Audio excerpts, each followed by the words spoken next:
আসসালামু আলাইকুম রহমতুল্লাহি ওবরাকাতুহ। আলহামদুলিল্লাহ সালাতুল্লাহ আম্মা বাদ। সম্মানিত সাথী ও বন্ধুগণ, আজকে আমি সংক্ষিপ্ত আলোচনা করব সপ্তম রমজানের ফজিলত সম্পর্কে।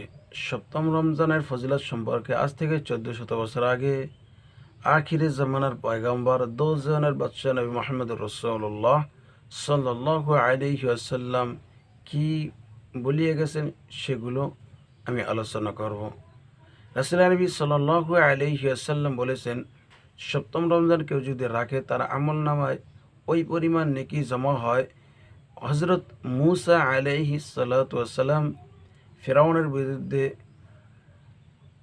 যুদ্ধ করেছেন, সেই যুদ্ধে বিজয়ী হওয়ার যে পরিমাণ সওয়াব, ওই পরিমাণ সওয়াব তার আমল নামায় লেখা হয়। সুবহানাল্লাহ। আল্লাহ তাআলা আমাদের সকলকে সহিশুদ্ধভাবে রোজা রাখার তৌফিক দান করুক। আসসালামু আলাইকুম রহমতুল্লাহি ওয়া বারাকাতুহু।